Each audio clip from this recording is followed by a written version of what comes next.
जैसा कि आपको पता है 17 को डे बिफोर यस्टरडे सैपुरा बटसर जगह है जहां हमें खबर आई थी कि एक बच्ची बेहोश हालत में पड़ी हुई है।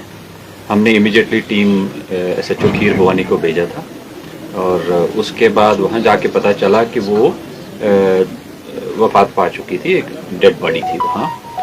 अकॉर्डिंगली केस रजिस्टर किया गया FIR नंबर 29/2025 पुलिस स्टेशन खीर भवानी और उसमें मैटर की सेंसिटिविटी समझते हुए DSP हेडक्वार्टर अवैस साहब, एडिशनल SP साहब को भी और मैं बाद में खुद गया।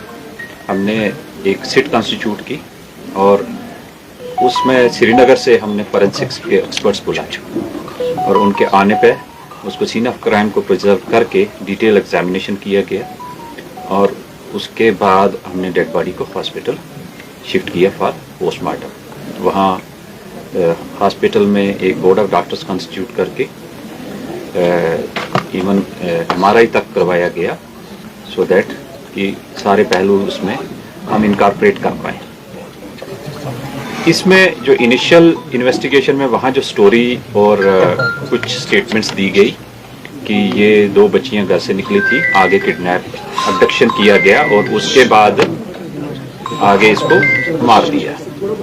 लेकिन मजीद इन्वेस्टिगेशन पर पता चला कि ये फैक्ट्स करोबरेट नहीं हो रहे। जिस रोड से, जहां से, जिस लोकेशन से डेड बॉडी मिली है उसके एंड पे जाके अगेन CCTV है और बिगिनिंग में डिसीज्ड के घर में भी CCTV कैमरास लगे हुए हैं। उसका टेक्निकल एग्जामिनेशन करवाया गया और जहां से किडनैपिंग की प्लेस दिखाई गई, अबडक्शन की दिखाई गई थी, उस जगह पे एक बाड़ी दिखाई, एक पैडी फील्ड टाइप के अपनी, तो कि यहाँ से निकले थे। उस लड़की ने जो स्टेटमेंट इनिशियल दी थी एल्डर सिस्टर ने, वह मैच बिल्कुल नहीं किया, वो लॉक थी।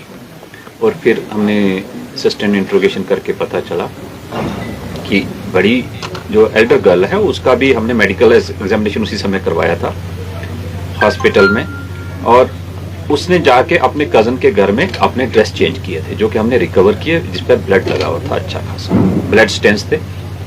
और उसके बारे जब पूछताछ किया गया और डिसीज्ड के, इंटरेस्टिंगली डिसीज्ड के हाथों में भी प्लक्ड हेयर्स थे और वो उसकी एल्डर सिस्टर के हेयर थे जो कि अब फॉरेंसिक्स के एक्सपर्ट्स ने पिकअप किए हैं और वो एग्जामिनेशन के बाद डिटेल रिपोर्ट आ जाएगी। आफ्टर दैट इसका इंट्रोगेशन किया गया। इसने काफ़ी घुमाने की कोशिश की बट वो सारी चीज़ें मैच नहीं हुई। एक आध इंडिविजुअल का नाम भी दिया, उसका हमने टावर लोकेशन भी चेक की, वो 2 दिन से यहाँ नहीं था।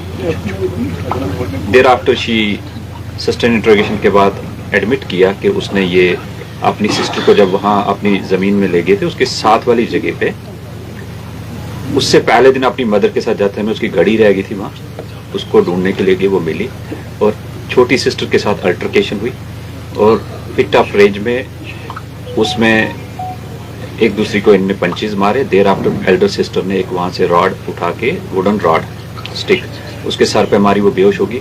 जब उसे वो डर गई कि इसको ये तो बेहोश है या उठ के बताएगी, उसने एक और दोबारा मारा, उसका सर फट गया, उससे वो डेथ हो गई ऑन स्पॉट। फिर उसने वो रॉड वहाँ साइड पे झाड़ में छुपा दी थी जो कि हमने मैजिस्ट्रेट के सामने, फोरेंसिक्स के सामने उसके डिस्क्लोजर पे जाके रिकवर की और उसके ऊपर ब्लड लगा हुआ है और वो सेम रॉड है जो कि मैच हो रही है। तो इस तरह एक इंसिडेंट जिसमें कि एल्डर सिस्टर इन्वॉल्व है जिसको हमने फॉर्मली अरेस्ट किया है और अरेस्ट के बाद जो हमारी सिट है वो उसको फर्दर इन्वेस्टिगेशन कर रही है और कोर्ट में प्रोड्यूस कर रहे हैं। इसमें हमने किसी भी एविडेंस को किसी भी स्टेज पे इन आइसोलेशन नहीं एग्जामिन किया। इसमें फोरेंसिक्स एक्सपर्ट श्रीनगर के साथ में, मैजिस्ट्रेट साथ में है, वीडियोग्राफी, फोटोग्राफी हर स्टेज की हो रही है और पेरेंट्स को भी साथ में रखा है। सो इस तरह ये सीक्वेंस ऑफ इवेंट्स को कनेक्ट करके वी विल इंश्योर कि इस केस की जो सच्चाई है वो सबके सामने भी रहे और इन्वेस्टिगेशन अच्छी होके इसमें अक्यूज्ड को सजा मिले। चाहे अक्यूज्ड घर का हो बट एक क्राइम, ग्रूसम क्राइम है तो इसकी सजा मिलनी चाहिए। तो मर्डर केस की इन्वेस्टिगेशन इन प्रोग्रेस है और फर्दर जो डिटेल होंगे आपके साथ शेयर करेंगे। सर, इन बच्चों के टेम्परामेंट बहुत हाई थे और माइनर अल्टरकेशन पे उनका स्कफल हो गया और उसके चलते उसने रिट ऑफ रेज में, फिट ऑफ रेज में उसके एक रॉड से सर पे मार दिया और उसको डर के मारे कि अब ये घर में ना बताए, उसने उसको जान से मारा। सर क्या